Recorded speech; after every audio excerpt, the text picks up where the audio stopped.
നമസ്കാരം. ഉച്ചവാർത്ത ആരംഭിക്കുകയാണ്. ആദ്യം പ്രധാന തലക്കെട്ടുകളിലേക്ക്.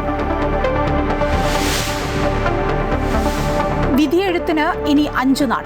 ആവേശമുയർത്തി ദേശീയ നേതാക്കൾ കേരളത്തിൽ. പ്രധാനമന്ത്രി നരേന്ദ്രമോദിക്ക് ഇന്ന് തിരുവല്ലയിലും തിരുവനന്തപുരത്തും പരിപാടികൾ. ആലപ്പുഴയിലും ഇടുക്കിയിലും എറണാകുളത്തും പ്രചാരണം കൊഴുപ്പിക്കാൻ രാഹുൽ ഗാന്ധി. JP നദ്ദ, നിർമ്മല സീതാരാമൻ, കിരൺ റിജിജു തുടങ്ങിയവരും പ്രചാരണത്തിൽ. മുഖ്യമന്ത്രി ഇന്ന് ധർമ്മടത്ത്.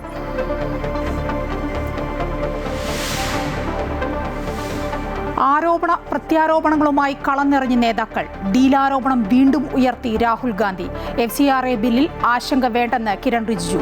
സോണിയയുടെ അരികിൽ പോറ്റി എങ്ങനെ എത്തിയെന്ന ചോദ്യവുമായി MA ബേബി. STPA ബന്ധത്തിൽ പിണറായി വിജയനെ പരിഹസിച്ച് VD സതീശൻ. കാപഡ്യമേ നിന്റെ പേരോ പിണറായി എന്ന് ചോദ്യം.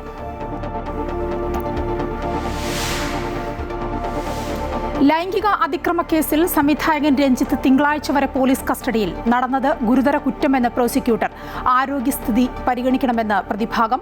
ജാമ്യാപേക്ഷ ചൊവ്വാഴ്ച പരിഗണിക്കും. പീഡനക്കേസിൽ കോൺഗ്രസ് കൗൺസിലർ പ്രശോഭ് വത്സന്റെ മുൻകൂർ ജാമ്യാപേക്ഷ തിങ്കളാഴ്ചത്തേക്ക് മാറ്റി. ബംഗാളിൽ ജുഡീഷ്യൽ ഉദ്യോഗസ്ഥരെ തടഞ്ഞ സംഭവം ആസൂത്രിതമെന്ന് പോലീസ്. സഹായത്തിനായി ജില്ലാ ഭരണകൂടത്തെ ബന്ധപ്പെട്ടിട്ടും നടപടി ഉണ്ടായില്ലെന്നും റിപ്പോർട്ട്. കേസിൽ ഇതുവരെ 35 പേർ അറസ്റ്റിൽ.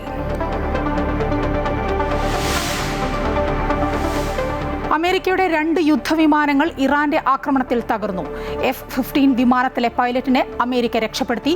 ഒരു സൈനികനായി തിരച്ചിൽ തുടരുന്നു. രണ്ടാമത്തെ വിമാനമായ A-10 തകർന്നത് രക്ഷാപ്രവർത്തനത്തിനിടെ. പൈലറ്റ് രക്ഷപ്പെട്ടു.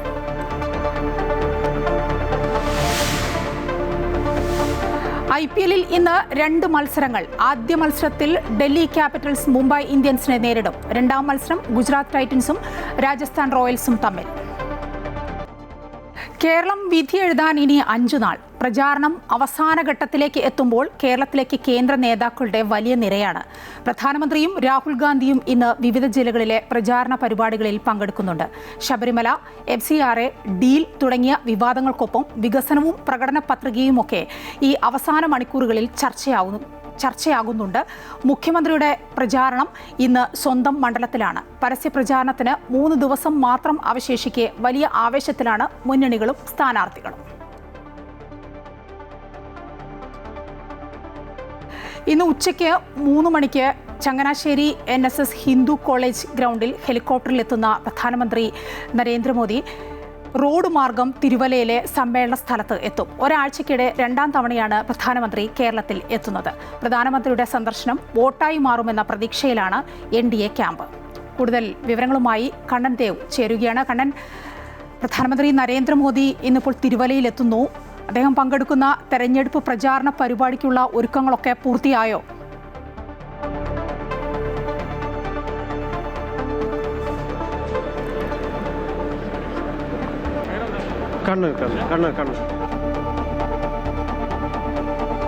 തീർച്ചയായും ഇവിടെ ഒരുക്കങ്ങളൊക്കെ പൂർത്തിയായിരിക്കുകയാണ്. ഏകദേശം നിരവധി 3 ജില്ലകളിലെ പ്രവർത്തകരാണ് ഇവിടെ എത്തിയിട്ടുള്ളത്. 3 ജില്ലകളിലെ 10ഓളം മണ്ഡലങ്ങളിലെ പ്രവർത്തകരാണ് ഇന്ന് ഈ പൊതുസമ്മേളനത്തിൽ തിരുവല്ലയിലെ മുനിസിപ്പൽ ഗ്രൗണ്ടിൽ എത്തിയിട്ടുള്ളത്. മാത്രമല്ല ഈ 10ഓളം NDA സ്ഥാനാർത്ഥികൾ, 10ഓളം മണ്ഡലങ്ങളിലെ NDA സ്ഥാനാർത്ഥികളും ഈ പൊതുസമ്മേളനത്തിൽ പങ്കെടുക്കുന്നുണ്ട്. പ്രധാനമന്ത്രി നരേന്ദ്രമോദി ഏതാണ്ട് 3:15 തിരുവല്ലയിൽ എത്തും. 3 മണിയോടെ ചങ്ങനാശ്ശേരി NSS ഹിന്ദു കോളേജ് ഗ്രൗണ്ടിൽ ഹെലികോപ്റ്ററിൽ ഇറങ്ങുന്ന അദ്ദേഹം റോഡ് മാർഗമാണ് തിരുവല്ലയിലെ ഈ മുനിസിപ്പൽ സ്റ്റേഡിയത്തിലേക്ക് എത്തുക. വലിയ രീതിയിലുള്ള ഒരുക്കങ്ങളാണ് ഈ മുനിസിപ്പൽ സ്റ്റേഡിയത്തിൽ ഒരുക്കിയിട്ടുള്ളത്. വലിയ പന്തലുകളാണ് ഇവിടെ സജ്ജീകരിച്ചിട്ടുള്ളത്. ഏതാണ്ട് 50,000-ൽ പരം ആളുകൾക്ക് ഈ പന്തലുകളിൽ ഇരിക്കാനുള്ള സൗകര്യമുണ്ട്. രാവിലെ 11 മണി മുതൽ തന്നെ നിരവധി പ്രവർത്തകർ ഇതിലേക്ക് എത്തുന്നുണ്ട്. ഇനിയും പ്രവർത്തകർ എത്തിക്കൊണ്ടിരിക്കുകയാണ്. വലിയ രീതിയിലുള്ള ഒരുക്കങ്ങൾ നേരത്തെ തന്നെ ഇവിടെ ഒരുക്കിയിരുന്നു. നമുക്കറിയാം, കേരളത്തിൽ ഇത് ഈ ആഴ്ച തന്നെ 2ാം തവണയാണ് പ്രധാനമന്ത്രി എത്തുന്നത്. വലിയ രീതിയിൽ രാഷ്ട്രീയമായും ചർച്ച ചെയ്യപ്പെടുന്ന ഒരു കാര്യമാണ് പ്രധാനമന്ത്രിയുടെ ഈ വരവ്. തെരഞ്ഞെടുപ്പിന് ഇനി ഏതാനും ദിവസങ്ങൾ മാത്രം, വിരലിലെണ്ണാവുന്ന ഏതാനും ദിവസങ്ങൾ മാത്രം ബാക്കി നിൽക്കുകയാണ്. ഇത്തരത്തിൽ പ്രധാനമന്ത്രിയുടെ ഒരു സന്ദർശനം എന്നത് BJP പ്രവർത്തകർക്കിടയിൽ വലിയ രീതിയിലുള്ള ഒരു ആവേശമാണ് പകരുന്നത്. നമുക്കറിയാം, FCRA അതുപോലെ ഈ മുന്നണികൾ തമ്മിലുള്ള ഡീൽ അത്തരത്തിലുള്ള വിഷയങ്ങളൊക്കെ നിൽക്കുമ്പോഴാണ് ഇത്തരത്തിലൊരു സന്ദർശനം. മാത്രമല്ല, ശബരിമല ഉൾപ്പെടെയുള്ള വിഷയങ്ങൾ, ശബരിമല സ്വർണ്ണക്കൊള്ളയെ സംബന്ധിച്ച് നേരത്തെ പ്രധാനമന്ത്രി യാതൊന്നും പറഞ്ഞിട്ടില്ല, അതിനെപ്പറ്റി ഒന്നും മിണ്ടുന്നില്ല എന്ന തരത്തിൽ രാഹുൽ ഗാന്ധിയും അതുപോലെ കോൺഗ്രസ് നേതാക്കൾ നേതാക്കളും LDFും അത്തരത്തിലുള്ള ആരോപണങ്ങൾ ഉന്നയിക്കുന്ന സമയത്താണ് പ്രധാനമന്ത്രിയുടെ ഈ വരവ് എന്നത് ശ്രദ്ധേയമാണ്. അദ്ദേഹം ഈ ശബരിമല സ്വർണ്ണക്കൊള്ളയെ പറ്റിയും അതുപോലെ FCRയെ പറ്റിയും അതുപോലെ ഡീലിനെ പറ്റിയും ഒക്കെ എന്താണ് ഇനിയും ഈ മറ്റ് എതിർ മുന്നണികൾക്ക് എന്താണ് മറുപടി നൽകുക എന്നതൊക്കെ അറിയേണ്ട കാര്യമാണ്. അത്തരത്തിലുള്ള മറുപടികൾക്കായി കാത്തിരിക്കുകയാണ് രാഷ്ട്രീയ കേരളം. എന്തായാലും വലിയ രീതിയിലുള്ള ഒരുക്കങ്ങളാണ് ഇവിടെ നടന്നുകൊണ്ടിരിക്കുന്നത്. ഇന്നിപ്പോൾ 3 മണിക്ക് ചങ്ങനാശ്ശേരിയിലെത്തുന്ന അദ്ദേഹം 3:15ഓടെയാണ് തിരുവല്ല സ്റ്റേഡിയത്തിൽ എത്തുന്നത്. നിരവധി ആളുകളാണ് അദ്ദേഹത്തിൻ്റെ ഈ പ്രഭാഷണം കേൾക്കാൻ വേണ്ടിയിട്ട് ഇവിടെ എത്തിക്കൊണ്ടിരിക്കുന്നത്. ഏതാണ്ട് 3 ജില്ലകളിലെ, അതായത് കോട്ടയം, പത്തനംതിട്ട, ആലപ്പുഴ ജില്ലകളിലെ പ്രവർത്തകർ അടക്കം ഇവിടെ എത്തിയിട്ടുണ്ട്. രാവിലെ മുതൽ തന്നെ ഇവിടേക്ക് ആളുകളുടെ ഒരു പ്രവാഹമായിരുന്നു. അത്തരത്തിലുള്ള കാര്യങ്ങളാണ് തിരുവല്ലയിൽ ഇപ്പോൾ നടന്നുകൊണ്ടിരിക്കുന്നത്. തിരുവല്ല ഈ സമ്മേളനം കഴിഞ്ഞാൽ അദ്ദേഹം തിരുവനന്തപുരത്തേക്ക് തിരിക്കും. മായ കണ്ണൻ ദേവാണ് വിവരങ്ങൾ നൽകിക്കൊണ്ടിരുന്ന പ്രധാനമന്ത്രി നരേന്ദ്രമോദി പങ്കെടുക്കുന്ന തെരഞ്ഞെടുപ്പ് പ്രചാരണ പരിപാടിക്ക് ഒരുങ്ങിക്കഴിഞ്ഞിരിക്കുന്നു തിരുവല്ല. 3:15ഓടുകൂടി പ്രധാനമന്ത്രി തിരുവല്ലയിൽ എത്തും. ആലപ്പുഴയിൽ ആവേശം നിറച്ച് രാഹുൽ ഗാന്ധി. ആലപ്പുഴ കാവുങ്കലിൽ നടന്ന UDF തെരഞ്ഞെടുപ്പ് യോഗത്തിലാണ് രാഹുൽ ഗാന്ധി സംസാരിച്ചത്. യോഗത്തിൽ മുഖ്യമന്ത്രിയെയും പ്രധാനമന്ത്രിയെയും രാഹുൽ ഗാന്ധി വിമർശിച്ചു. BJP CPM ഡീലിലൂന്നിയ രാഷ്ട്രീയ പ്രസംഗമായിരുന്നു തെരഞ്ഞെടുപ്പ് വേദിയിൽ രാഹുൽ ഗാന്ധി നടത്തിയത്. മുഖ്യമന്ത്രിയെയും പ്രധാനമന്ത്രിയെയും രൂക്ഷമായി വിമർശിച്ച രാഹുൽ തെരഞ്ഞെടുപ്പിൽ UDF മികച്ച വിജയം നേടുമെന്നും തെരഞ്ഞെടുപ്പ് കഴിയുന്നതോടെ ഇടതുപക്ഷം ഇല്ലാതാകുമെന്നും പറഞ്ഞു. Frankly, there is nothing left about the left front. And after the election, there will be nothing left of the left front. മുഖ്യമന്ത്രിക്കും പ്രധാനമന്ത്രിക്കും അധികാരത്തിന്റെ മത്ത് പിടിച്ചിരിക്കുകയാണ് എന്ന് കുറ്റപ്പെടുത്തിയ രാഹുൽ ഗാന്ധി മുഖ്യമന്ത്രിയെ പ്രധാനമന്ത്രി സഹായിക്കുകയാണെന്നും കൂട്ടിച്ചേർത്തു. തനിക്കെതിരെ 38ഓളം കേസുകൾ ചുമത്തിയ മോദി പക്ഷേ പിണറായി വിജയനെതിരെ ഒരു കേസ് പോലും എടുക്കാൻ തയ്യാറായിട്ടില്ല. കേരളത്തിലെത്തിയിട്ടും ശബരിമലയിലെ സ്വർണ്ണക്കൊള്ളയ്ക്കെതിരെ ഒരു വാക്കുപോലും മോദി പറഞ്ഞിട്ടില്ല എന്നും രാഹുൽ കുറ്റപ്പെടുത്തി. I fight the BJP, I fight the RSS. I've got 38 cases on me. Narendra Modi attacks me and the Congress party every single day. The most valued temple in Kerala, gold is stolen from that temple. Prime Minister comes to Kerala, does not say a word about it. ആയിരങ്ങൾ പങ്കെടുത്ത യോഗത്തിൽ ജില്ലയിലെ മുഴുവൻ സ്ഥാനാർത്ഥികളും രാഹുലിനൊപ്പം വേദിയിലെത്തി. അധികാരത്തിലെത്തിയാൽ UDF government മുന്നോട്ട് വയ്ക്കുന്ന 5 പ്രധാന പദ്ധതികൾ എണ്ണിപ്പറഞ്ഞായിരുന്നു രാഹുൽ ഗാന്ധി വേദി വിട്ടത്. ജില്ലയിലേക്ക് രാജ്യത്തിന്റെ പ്രതിപക്ഷ നേതാവ് എത്തിയതോടെ UDF ക്യാമ്പിൽ വിജയപ്രതീക്ഷ ഇരട്ടിക്കുകയാണ്. അമൃത ന്യൂസ്, ആലപ്പുഴ. രാഹുൽ ഗാന്ധി കട്ടപ്പനയിൽ തെരഞ്ഞെടുപ്പ് പ്രചാരണ യോഗത്തിൽ സംസാരിക്കുന്നു. തത്സമയത്തിലേക്ക്. In fact, if you saw the last parliament session, when I was going to speak, Narendra Modi ran away from Parliament House. കഴിഞ്ഞ പാർലമെന്റ് സെഷൻ നിങ്ങൾ കണ്ടിട്ടുണ്ടാവും. ഞാൻ എഴുന്നേറ്റ് നിന്ന് സംസാരിക്കാൻ തുടങ്ങിയപ്പോൾ പ്രധാനമന്ത്രി നരേന്ദ്രമോദി ആ സഭയിൽ നിന്ന് ഒളിച്ചോടി പോവുകയായിരുന്നു. But Narendra Modi has full control on your chief minister. പക്ഷേ നരേന്ദ്രമോദിക്ക് നിങ്ങളുടെ മുഖ്യമന്ത്രിയുടെ മേൽ പരിപൂർണമായ നിയന്ത്രണമുണ്ട്. FCRA ബിൽ നടപടികൾ നിർത്തിവച്ചിരിക്കുകയാണെന്നും ബില്ലിന്റെ ഭാഗമായി ഒരു നടപടിയും ഉണ്ടാകില്ലെന്ന് കേന്ദ്രമന്ത്രി കിരൺ റിജിജു. ക്രിസ്ത്യൻ സമൂഹത്തിന്റെ ആശങ്ക പരിഗണിച്ചുകൊണ്ടാണ് നടപടിയെന്നും നല്ല രീതിയിൽ പ്രവർത്തിക്കുന്ന ക്രൈസ്തവ വിഭാഗങ്ങൾക്ക് ആശങ്കപ്പെടേണ്ട സാഹചര്യമില്ല എന്നും മന്ത്രി പറഞ്ഞു. തെരഞ്ഞെടുപ്പിന് ശേഷം കേരളത്തിൽ നിന്നുള്ള BJP പ്രതിനിധികളെ ഡൽഹിക്ക് വിളിപ്പിക്കുമെന്നും അവരുമായി നടത്തുന്ന ചർച്ചകൾക്ക് ശേഷം മാത്രമേ തുടർ നടപടി ഉണ്ടാവുകയുള്ളൂവെന്നും കേന്ദ്രമന്ത്രി അറിയിച്ചു. I have given full assurance. The Christian community need not worry at all. I have assured them our proposed FCRA amendment bill will only help and support the good NGOs working for the people. It will only target those illegal organizations working against India's interest and those who are illegally funding the money for wrongful purpose.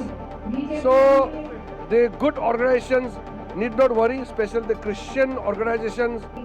Now the FCRA bill is put on hold and we are going to discuss more, and I will call our state. Sabarimala സ്വർണ്ണക്കൊള്ളയിൽ പങ്കുണ്ടെന്നല്ല, സോണിയയുടെ അരികിൽ പോറ്റി എങ്ങനെ എത്തിയെന്നാണ് CPM ചോദിക്കുന്നത് എന്ന് party general secretary MA baby. സ്വർണ്ണക്കൊള്ള ചർച്ച ചെയ്യാൻ തയ്യാറാണ് എന്ന് സർക്കാരും മുഖ്യമന്ത്രിയും പറഞ്ഞപ്പോൾ UDF അതിന് തയ്യാറായില്ല എന്നും MA ബേബി പറഞ്ഞു. ശബരിമലയിൽ നടന്ന സ്വർണവുമായി ബന്ധപ്പെട്ട തട്ടിപ്പിൽ സോണിയാഗാന്ധിക്ക് എന്തെങ്കിലും പങ്കുണ്ടെന്ന് യാതൊരു തെളിവുകളും വന്നിട്ടില്ല. ഈ സ്വർണ്ണക്കൊള്ള കേസിലെ പ്രതികളായ 2 സംസ്ഥാനങ്ങളിൽപ്പെട്ട കുറ്റവാളികളും പ്രതികളും അവര് നേരത്തെ കടന്നു ചെല്ലാൻ വളരെ ബുദ്ധിമുട്ടുള്ള ദുർഗമമായ ഒരു ദുർഗം പോലെ ഈ സുരക്ഷാ വളയങ്ങളുള്ള ഒരു സ്ഥലത്ത് ഒന്നിലധികം തവണ ചെല്ലുന്നു, കയ്യിൽ ചിലതെല്ലാം കെട്ടിക്കൊടുക്കുന്നു. അതിൽ ബന്ധപ്പെട്ട മഹദി എനിക്ക് വളരെ ബഹുമാനമുള്ള നേതാവാണ്. ഡൽഹിയിൽ വെച്ച് ഞങ്ങൾ പലപ്പോഴും കാണുകയും അവരെ ഏതെങ്കിലും തരത്തിൽ പെയ്ഡ് സർവേയാണ് കേരളത്തിൽ പുറത്തു വരുന്നത് എന്നും എല്ലാം തട്ടിക്കൂട്ടിയതെന്നും പ്രതിപക്ഷ നേതാവ് VD സതീശൻ. ജനവികാരം പ്രതിഫലിക്കുമെന്നും ഈ തെരഞ്ഞെടുപ്പിൽ 100-ലധികം സീറ്റുമായി അധികാരത്തിൽ വരുമെന്നും പ്രതിപക്ഷ നേതാവ് കാസർഗോഡ് പറഞ്ഞു. ജനവികാരം നമുക്ക് തിരിച്ചറിയാമെന്നും അത് സർക്കാരിനെതിരെ ശക്തമായി നിലനിൽക്കുന്നുവെന്നും VD സതീശൻ പറഞ്ഞു. ഇപ്പോൾ SDPI പിന്തുണയെക്കുറിച്ച് മുഖ്യമന്ത്രിക്ക് ഒന്നും പറയാനില്ല. SDPI തീവ്രവാദ സംഘടന എന്ന് പാർട്ടി കോൺഗ്രസ് തീരുമാനമാണ്. അത് കാറ്റിൽ പറത്തിയിരിക്കുകയാണ്. കാപട്യമേ നിന്റെ പേരോ പിണറായി എന്നും VD സതീശൻ പരിഹസിച്ചു. കേരളത്തിൽ തെരഞ്ഞെടുപ്പിനോടനുബന്ധിച്ച് പല തട്ടിക്കൂട്ടിയ സർവേകളും പുറത്തു വരികയാണ്. ഈ സർവേകളിൽ ഭൂരിഭാഗവും പെയ്ഡ് സർവേകളാണ്, പൈസ കൊടുത്തിട്ടുണ്ടാക്കിയിരിക്കുന്ന സർവേകളാണ്, ഒരു വിശ്വാസ്യതയില്ലാത്ത സർവേകളാണ്. ഇത് പാർലമെൻറ്റ് ഇലക്ഷൻ അങ്ങനെ തന്നെയായിരുന്നു. പാർലമെൻറ്റ് ഇലക്ഷൻ നിങ്ങൾക്കറിയാം, പാലക്കാട് ശ്രീ VK ശ്രീകണ്ഠൻ 3-ാം സ്ഥാനത്ത് പോകും എന്നാണ് സർവേ പറഞ്ഞത്. അദ്ദേഹം 2 പ്രാവശ്യമായിട്ട് MP ആണ് അവിടെ. ഇപ്രാവശ്യം 85,000 വോട്ടിൻ്റെ ഭൂരിപക്ഷത്തിലാണ് അവിടെ MP ആയത്. CPMൻ്റെ പാർട്ടി കോൺഗ്രസ് പറഞ്ഞിരിക്കുന്നത്, ഞാൻ മുഖ്യമന്ത്രി വായിച്ചില്ലെങ്കിൽ ഞാൻ അദ്ദേഹത്തിന് അയച്ചു തരാം. പാർട്ടി കോൺഗ്രസിലെ ആ ഖണ്ഡികയെ ഞാൻ അയച്ചു തരാം. SDPI തീവ്രവാദ സംഘടനയാണെന്ന് CPM പാർട്ടി കോൺഗ്രസ് പ്രഖ്യാപിച്ച അവരുമായി കൂട്ടുചേർന്നാണ് മുഖ്യമന്ത്രിയുടെ നേതൃത്വത്തിൽ പിണറായി വിജയന്റെ കേരള നിയമസഭാ തെരഞ്ഞെടുപ്പിൽ രാഷ്ട്രീയ സാഹചര്യം പരിശോധിച്ച് സംസ്ഥാന നേതൃത്വം ഉചിതമായ തീരുമാനമെടുക്കും. കേരളത്തിൽ വിഭജന രാഷ്ട്രീയത്തിന് പിന്തുണ വർദ്ധിക്കുന്നുണ്ട്. വിഭജന രാഷ്ട്രീയത്തെ തള്ളിക്കളയണമെന്നാണ് പൊതുനിലപാട്. FCRA നിയമ ഭേദഗതിയിൽ ആശങ്കയുണ്ട്. സർക്കാരുമായി സംസാരിക്കുന്ന കാര്യം ആലോചിച്ച് തീരുമാനിക്കുമെന്നും Jamaat-e Islami vice president Saleem engineer വ്യക്തമാക്കി. വയനാട് ഫണ്ട് വിവാദം CPMൻ്റേത് അടിസ്ഥാനരഹിത ആരോപണമാണെന്ന് KPCC പ്രസിഡന്റ് സണ്ണി ജോസഫ്. സംവാദത്തിന് മുഖ്യമന്ത്രിയെ വെല്ലുവിളിക്കുന്നു. വയനാട് പുനരധിവാസത്തിനായി പിരിച്ച തുകയുടെ വരവ് ചെലവ് കണക്കുകളും സണ്ണി ജോസഫ് മാധ്യമങ്ങൾക്ക് മുന്നിൽ വെളിപ്പെടുത്തി. ഭവന നിർമ്മാണ ഫണ്ടിന്റെ പേരിൽ ഞങ്ങളെ മുഖ്യമന്ത്രി ഉൾപ്പെടെയുള്ള ആളുകൾ അടിസ്ഥാനരഹിതമായ ആക്ഷേപം ഉന്നയിച്ച് ഞങ്ങൾക്കെതിരായിട്ട് പ്രചരണം നടത്താൻ വേണ്ടി പരിശ്രമിക്കുന്നു. ഞങ്ങൾ ഈ കാര്യത്തിൽ മുഖ്യമന്ത്രിയായിട്ടൊരു സംവാദത്തിന് തയ്യാറാണെന്ന് പലവട്ടം പറഞ്ഞു. മുഖ്യമന്ത്രി ആ സംവാദത്തിൽ നിന്ന് ഒളിച്ചോടുകയാണ്. പാർട്ടി എന്ന നിലയിൽ കോൺഗ്രസ് പാർട്ടി മുന്നോട്ടെടുത്ത ഭവന നിർമ്മാണത്തിന് വേണ്ടി ഞങ്ങൾക്ക് ആകെ ലഭിച്ചിട്ടുള്ളത് അക്കൗണ്ട് വഴി, ഒരു ജോയിന്റ് അക്കൗണ്ടാണ്. KPCC പ്രസിഡന്റിന്റെയും പ്രതിപക്ഷ നേതാവിന്റെയും ജോയിന്റ് അക്കൗണ്ടിലാണ് പൈസ. സ്ഥാനാർത്ഥിയെ സംബന്ധിച്ച് എല്ലാവരുടെയും വോട്ട് ആവശ്യമാണെന്ന് മുസ്ലിം ലീഗ് സംസ്ഥാന പ്രസിഡന്റ് പാണക്കാട് സാദിഖ് അലി ശിഹാബ് തങ്ങൾ. SDPI മതേതര പാർട്ടിയാണെന്ന് മഞ്ചേശ്വരത്തെ ലീഗ് സ്ഥാനാർത്ഥി AKM അഷ്റഫ് പറഞ്ഞ കാര്യത്തോട് പ്രതികരിക്കുകയായിരുന്നു തങ്ങൾ. സ്ഥാനാർത്ഥി വോട്ടുകൾ പ്രതീക്ഷിക്കുന്നുണ്ടാവാം എന്നും ലീഗ് സംസ്ഥാന പ്രസിഡന്റ് ചോദ്യങ്ങൾക്ക് മറുപടി നൽകി. പ്രതിപക്ഷ നേതാവ് SDPI വോട്ട് വേണ്ട എന്ന് പറയുന്നത് അദ്ദേഹത്തിന്റെ അനുഭവ വെളിച്ചത്തിലാണ്. അതിനെ തള്ളിക്കളയുന്നില്ല. പേരാമ്പ്രയിൽ നടന്നത് മതധ്രുവീകരണത്തിന് വളം വയ്ക്കുന്ന കാര്യമാണെന്നും തങ്ങൾ പ്രതികരിച്ചു. UDFന്റെ നയം എന്നുള്ളത് എല്ലാ മതേതര വോട്ടുകളും യോജിക്കണം എന്നുള്ളതാണ്. സ്ഥാനാർത്ഥിയെ സംബന്ധിച്ചിടത്തോളം എല്ലാവരുടെയും വോട്ടുകൾ ആവശ്യമാണല്ലോ. നമ്മളിപ്പോൾ മതത്തിൻ്റെ അടിസ്ഥാനത്തിലല്ല മത്സരിക്കുന്നത്. ജനാധിപത്യ പാർട്ടികൾ ഇലക്ഷൻ കമ്മീഷനിൽ നമ്മൾ രജിസ്റ്റർ ചെയ്യുന്ന പാർട്ടികളാണ്. ആ പാർട്ടികളാണ് മത്സരിക്കുന്നത്. ആ പാർട്ടിയുടെ നയങ്ങൾ, പാർട്ടിയുടെ ആദർശങ്ങൾ, പാർട്ടിയുടെ നയപരിപാടികൾ, മിനിമം പരിപാടികൾ, അതിനനുസൃതമായിട്ടാണ് അവർ മത്സരിക്കുക. അപ്പോൾ അതിലേക്ക് വോട്ട്, ആരുടെ വോട്ടും സ്ഥാനാർത്ഥികൾ പ്രതീക്ഷിക്കുന്നുണ്ടാവുമല്ലോ. സ്ത്രീവിരുദ്ധ പരാമർശം നടത്തിയെന്ന് കാട്ടി പാലക്കാട്ടെ UDF സ്ഥാനാർത്ഥി രമേശ് പിഷാരടിക്കെതിരെ പരാതി നൽകി മഹിളാ മോർച്ച. മഹിളാ മോർച്ച പാലക്കാട് ജില്ലാ പ്രസിഡന്റ് കവിത മേനോനാണ് ജില്ലാ പോലീസ് മേധാവിക്ക് പരാതി നൽകിയത്. ബലാത്സംഗങ്ങളെ വ്യക്തിപരമായി ചിത്രീകരിക്കുക വഴി ബലാത്സംഗത്തിൽ അകപ്പെട്ട ഇരകളെയും സ്ത്രീത്വത്തെയും അവഹേളിക്കുകയാണ് പിഷാരടി ചെയ്തത്. ഇതിനെതിരെ മാതൃകാപരമായ നടപടി സ്വീകരിക്കണമെന്ന് മഹിളാ മോർച്ച ജില്ലാ പ്രസിഡന്റ് ആവശ്യപ്പെട്ടു. നേമം നിയോജക മണ്ഡലത്തിലെ വികസനം റോഡ് ഷോയിൽ പ്രധാനമന്ത്രിക്ക് നേരിൽ കാണാമെന്ന് LDF സ്ഥാനാർത്ഥി വി ശിവൻകുട്ടി. കേന്ദ്രത്തിന്റെ പൈസയില്ലാതെ 900 കോടിയുടെ വികസനമാണ് ഇവിടെ നടത്തിയത്. SSKക്ക് നൽകേണ്ടിയിരുന്ന 1500 കോടി രൂപ കുടിശ്ശിക നൽകാത്തതിന്റെ കാരണം കൂടി പ്രധാനമന്ത്രി വ്യക്തമാക്കണമെന്നും ശിവൻകുട്ടി ആവശ്യപ്പെട്ടു. പ്രധാനമന്ത്രി കിള്ളിപ്പാലം ജംഗ്ഷനിൽ പാപ്പനംകോട് ഭാഗത്തേക്ക് റോഡ് ഷോ നടത്തുന്നുവെന്നാണ് ഞാൻ മനസ്സിലാക്കിയിരിക്കുന്നത്. അതിലെനിക്ക് ഏറെ സന്തോഷമുണ്ട്. നേമത്തെ വികസനം പ്രധാനമന്ത്രിക്ക് നേരിൽ കാണാനാവും. റോഡ് ഷോ തുടങ്ങുന്ന കിള്ളിപ്പാലത്ത് നിന്ന് വലത്തോട്ട് നോക്കിയാൽ പുതുതായി സ്ഥാപിച്ച ചാല ITA കാണാം. അദ്ദേഹത്തിന് കൂടെയുള്ളവർ പറഞ്ഞു കൊടുക്കണം. ജീപ്പിൽ നിന്ന് 18 കോടി രൂപയുടെ പദ്ധതിയാണിത്. ലൈംഗികാതിക്രമ കേസിൽ സംവിധായകൻ രഞ്ജിത്തിനെ പോലീസ് കസ്റ്റഡിയിൽ വിട്ടു. 3 ദിവസത്തേക്കാണ് കസ്റ്റഡി അനുവദിച്ചത്. നിയമവിരുദ്ധമായാണ് അറസ്റ്റ് നടന്നതെന്ന് രഞ്ജിത്തിന്റെ അഭിഭാഷകൻ കോടതിയിൽ വാദിച്ചു. രഞ്ജിത്ത് സമർപ്പിച്ച ജാമ്യാപേക്ഷ കോടതി ചൊവ്വാഴ്ച പരിഗണിക്കും. രഞ്ജിത്ത് നടത്തിയത് ഗുരുതര കുറ്റകൃത്യമാണെന്നും കസ്റ്റഡിയിൽ ചോദ്യം ചെയ്യണമെന്നുമാണ് കസ്റ്റഡി അപേക്ഷ പരിഗണിക്കവേ പബ്ലിക് പ്രോസിക്യൂട്ടർ കോടതിയെ അറിയിച്ചത്. സംഭവം നടന്ന കാരവാനിലെത്തിച്ച് തെളിവെടുപ്പ് നടത്തണമെന്നും പ്രോസിക്യൂഷൻ കോടതിയിൽ വ്യക്തമാക്കി. തുടർന്നാണ് 3 ദിവസത്തെ കസ്റ്റഡി അനുവദിച്ചത്. തിങ്കളാഴ്ച കസ്റ്റഡി അവസാനിക്കും. കസ്റ്റഡിയിൽ ലഭിച്ച രഞ്ജിത്തിനെ പോലീസ് സംഘം എറണാകുളം വനിതാ സ്റ്റേഷനിൽ എത്തിച്ചു. വിശദമായ ചോദ്യം ചെയ്യലിന് ശേഷമാകും തെളിവെടുപ്പ് നടത്തുക. അതേസമയം രഞ്ജിത്തിന്റെ അറസ്റ്റ് നിയമവിരുദ്ധമാണെന്നാണ് പ്രതിഭാഗത്തിന്റെ വാദം. രഹസ്യമായാണ് അറസ്റ്റ് നടന്നത്. 7 വർഷം വരെ തടവ് ലഭിക്കാവുന്ന കുറ്റകൃത്യങ്ങൾക്ക് അറസ്റ്റ് ഒഴിവാക്കാമെന്ന് സുപ്രീം കോടതിയുടെ വിധി ഉണ്ടെന്നിരിക്കെയാണ് അറസ്റ്റെന്നും പ്രതിഭാഗം അഭിഭാഷകൻ പറഞ്ഞു. 3 ദിവസത്തേക്ക് കസ്റ്റഡി കൊടുത്തിട്ടുണ്ട്. നമ്മൾ ഒബ്ജക്റ്റ് ചെയ്തില്ല. ബിക്കോസ് സത്യം തെളിയിക്കുക എന്നുള്ളത് നമ്മുടെയും കൂടി ആവശ്യമാണ്. ജനുവരിയിൽ നടന്നൊരു സംഭവത്തിനാണ്. അങ്ങനെ ആർക്ക് വേണമെങ്കിലും ആരെ പറ്റി വേണമെങ്കിലും ഏത് സമയത്തും പറയാം. അപ്പോൾ അതുകൊണ്ട് ഇത് സത്യസന്ധമായിട്ടുള്ളൊരു അന്വേഷണം വേണമെന്നുള്ളത് നമ്മുടെ ആവശ്യമാണ്. നമ്മൾ കസ്റ്റഡി ആപ്ലിക്കേഷൻ ഒപ്പോസ് ചെയ്തിട്ടില്ല. നമ്മുടെ ബെയിൽ ആപ്ലിക്കേഷൻ ചൊവ്വാഴ്ചത്തേക്ക് വെച്ചിട്ടുണ്ട് ഹിയറിങ്ങിന്. ഒരു സുപ്രീം കോർട്ടിൻ്റെ പല ജഡ്ജ്മെൻറ്റ്സ് ഉണ്ട്.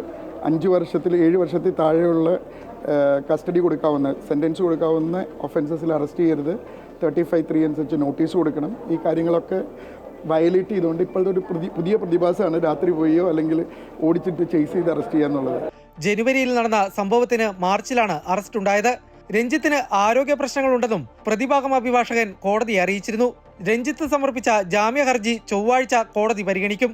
യുവനടിയുടെ പരാതിയിൽ ഈ മാസം 1-ാം തീയതി തൊടുപുഴയിൽ നിന്നാണ് സംവിധായകൻ രഞ്ജിത്തിനെ പോലീസ് അറസ്റ്റ് ചെയ്തത്. അമൃത ന്യൂസ്, കൊച്ചി. പാലക്കാട് ദളിത് യുവതിക്ക് എതിരായ പീഡനക്കേസിൽ കോൺഗ്രസ് കൗൺസിലർ പ്രശോഭ് വത്സന്റെ മുൻകൂർ ജാമ്യാപേക്ഷ തിങ്കളാഴ്ചത്തേക്ക് മാറ്റി. മണ്ണാർക്കാട് ACST കോടതി 6-ാം തീയതി വിശദമായി വാദം കേൾക്കും. അതേസമയം ഒളിവിൽ കഴിയുന്ന പ്രശോഭ് വത്സനെ കണ്ടെത്താൻ പോലീസിന് ഇതുവരെ സാധിച്ചിട്ടില്ല. പ്രശോഭിനെ കണ്ടെത്താൻ കഴിയാത്തത് പോലീസിന്റെ വീഴ്ചയാണെന്ന് BJP ആരോപിച്ചു. BJPയുടെ പരാതിയിൽ ദേശീയ വനിതാ കമ്മീഷൻ DGP നിന്ന് റിപ്പോർട്ട് തേടി. ബംഗാളിലെ മാൾഡയിൽ ജുഡീഷ്യൽ ഉദ്യോഗസ്ഥരെ തടഞ്ഞ സംഭവം ആസൂത്രണം ചെയ്തതാണെന്ന് പോലീസ്. സഹായത്തിനായി ജില്ലാ ഭരണകൂടത്തെ ബന്ധപ്പെട്ടിട്ടും നടപടിയുണ്ടായില്ലെന്നും ഇതുവരെ 35 പേരെ അറസ്റ്റ് ചെയ്തുവെന്നും പോലീസ് വ്യക്തമാക്കി. കേസിൽ NIA പ്രാഥമിക അന്വേഷണം ആരംഭിച്ചിട്ടുണ്ട്. പശ്ചിമ ബംഗാളിൽ മാർഡയിൽ തിരഞ്ഞെടുപ്പുമായി ബന്ധപ്പെട്ട ജുഡീഷ്യൽ ഉദ്യോഗസ്ഥരെ തടഞ്ഞ സംഭവത്തിൽ ഗുരുതര കണ്ടെത്തലാണ് പോലീസ് നടത്തിയത്. ഉദ്യോഗസ്ഥരെ തടഞ്ഞത് SIRനെതിരെ പെട്ടെന്നുണ്ടായ പ്രതിഷേധമല്ലെന്നും മുൻകൂട്ടി ആസൂത്രണം ചെയ്ത് നടപ്പിലാക്കിയതാണെന്നും പോലീസ് റിപ്പോർട്ടിൽ വ്യക്തമാക്കി. ആസൂത്രിത ആക്രമണമാണ് നടന്നത്. ജുഡീഷ്യൽ ഓഫീസർമാർക്കൊപ്പമുണ്ടായിരുന്ന സുരക്ഷാ ഉദ്യോഗസ്ഥർക്ക് പരിക്കേറ്റു. സഹായത്തിനായി ജില്ലാ ഭരണകൂടത്തെ ബന്ധപ്പെട്ടിട്ടും നടപടിയുണ്ടായില്ലെന്നും റിപ്പോർട്ടിൽ പറയുന്നുണ്ട്. പോലീസ് പ്രാഥമിക അന്വേഷണ റിപ്പോർട്ട് NIAക്ക് കൈമാറി. ദേശീയ അന്വേഷണ ഏജൻസിയുടെ പ്രത്യേക സംഘം ഇതിനോടകം അന്വേഷണം ആരംഭിച്ചിട്ടുണ്ട്. കേസിൽ മുഖ്യ സൂത്രധാരൻ AIMIM നേതാവ് മൊഫക്കിറുൽ ഇസ്ലാം ഉൾപ്പെടെ 35 പേരെയാണ് ഇതുവരെ അറസ്റ്റ് ചെയ്തത്. വനിതാ ജഡ്ജിമാർ ഉൾപ്പെടെയുള്ള ഓഫീസർമാരെ 9 മണിക്കൂറിലധികം ജനക്കൂട്ടം തടഞ്ഞുവെച്ചതിൽ സംസ്ഥാന സർക്കാരിനെതിരെ സുപ്രീംകോടതി രൂക്ഷ വിമർശനം ഉന്നയിച്ചിരുന്നു. അമൃത ന്യൂസ്, ന്യൂഡൽഹി. പശ്ചിമേഷ്യൻ സംഘർഷത്തിന് അയവില്ല. അമേരിക്കയുടെ 2 യുദ്ധവിമാനങ്ങൾ ഇറാൻ വെടിവെച്ചിട്ടു. F-15A-10 വിമാനങ്ങളാണ് തകർന്നത്. F-15 വിമാനമാണ് ആദ്യം ആക്രമിക്കപ്പെട്ടത്. ഇതിലെ പൈലറ്റിനെ അമേരിക്ക രക്ഷപ്പെടുത്തി. ഇതേ വിമാനത്തിലെ സൈനിക ഉദ്യോഗസ്ഥനെ കണ്ടെത്താൻ കഴിഞ്ഞിട്ടില്ല. തിരച്ചിൽ ഇപ്പോഴും തുടരുകയാണ്. ഇതാദ്യമായാണ് ഒരു അമേരിക്കൻ യുദ്ധവിമാനം ഇറാനിൽ തകർക്കപ്പെടുന്നത്. തിരച്ചിലിനും രക്ഷാപ്രവർത്തനത്തിനും ഇടെയാണ് A-10 വിമാനം ആക്രമിക്കപ്പെട്ടത്. പൈലറ്റ് രക്ഷപ്പെട്ടു. അതിനിടെ അമേരിക്കയും ഇസ്രയേലും ചേർന്ന് സൈനിക നീക്കങ്ങൾ തുടരുമെന്ന് ഇസ്രയേൽ പ്രധാനമന്ത്രി ബെഞ്ചമിൻ നെതന്യാഹു പറഞ്ഞു. ഹോർമൂസ് കടലിടുക്കിലെ കപ്പൽ ഗതാഗതം സംരക്ഷിക്കുന്നതിനായി ബഹ്റൈൻ മുന്നോട്ട് വെച്ച പ്രമേയത്തിൽ ഐക്യരാഷ്ട്ര സുരക്ഷാ കൗൺസിൽ ഇന്ന് വോട്ടെടുപ്പ് നടത്തും. കാട്ടാക്കട മണ്ഡലത്തിൽ ശക്തമായ പ്രചാരണത്തിലാണ് സ്ഥാനാർത്ഥികൾ. LDF സ്ഥാനാർത്ഥി IB സതീഷ്, UDF സ്ഥാനാർത്ഥി MR ബൈജു, BJP സ്ഥാനാർത്ഥി PK കൃഷ്ണദാസ് എന്നിങ്ങനെ 3 പേർക്കും ഒരുപോലെ സാധ്യതയുണ്ട് എന്നാണ് ജനങ്ങൾ പറയുന്നത്.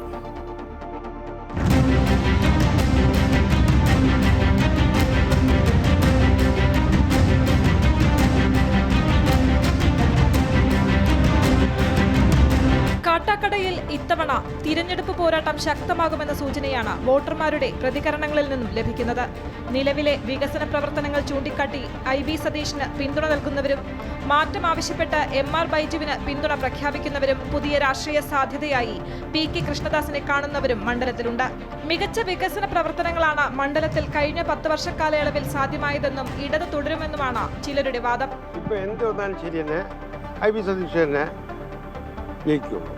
ഒരുപാട് കാര്യങ്ങൾ ഇവിടെ ചെയ്തിട്ടുണ്ട്. സ്കൂൾ തലം മുതൽ നമ്മൾ ഹോസ്പിറ്റലായിരുന്ന ശരി തന്നെ, റോഡിൻ്റെ കാര്യങ്ങളായാലും ശരി തന്നെ. ഞാൻ വണ്ടി ഓടിക്കുന്ന ഒരാളാണ്. നമ്മളിപ്പോൾ ഏത് മേഖലയിൽ പോയിരുന്നാലും ഇപ്പോൾ ഒരു കുണ്ടും കുടിയെന്ന് പറഞ്ഞില്ല, അല്ലെങ്കിൽ വെള്ളക്കെട്ട കുളമായിരുന്നു. ഇപ്പോൾ അതെല്ലാം പൂർണ്ണമായി. ഭരണമാറ്റം വേണമെന്നാണ് മറ്റു ചിലർ പറയുന്നത്.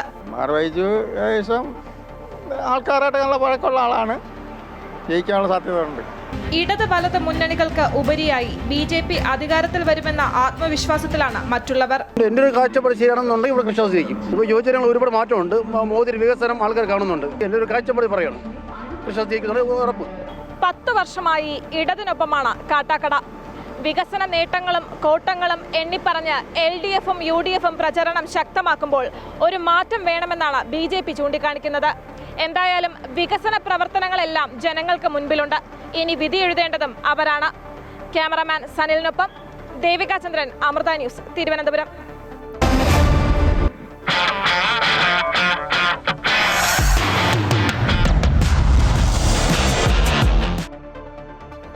IPL-ൽ ഇന്ന് 2 മത്സരങ്ങൾ. ആദ്യ മത്സരത്തിൽ ഡൽഹി ക്യാപിറ്റൽസ് മുംബൈ ഇന്ത്യൻസിനെ നേരിടും. വൈകിട്ട് 3:30 മുതലാണ് മത്സരം. രണ്ടാമത്തെ മത്സരത്തിൽ ഗുജറാത്ത് ടൈറ്റൻസ് രാജസ്ഥാൻ റോയൽസിനെ നേരിടും. ഉച്ചവാർത്ത പൂർണ്ണമാവുകയാണ്. കൂടുതൽ വാർത്തകൾ കാണാം ഞങ്ങളുടെ YouTube ചാനൽ സന്ദർശിക്കുക. നമസ്കാരം.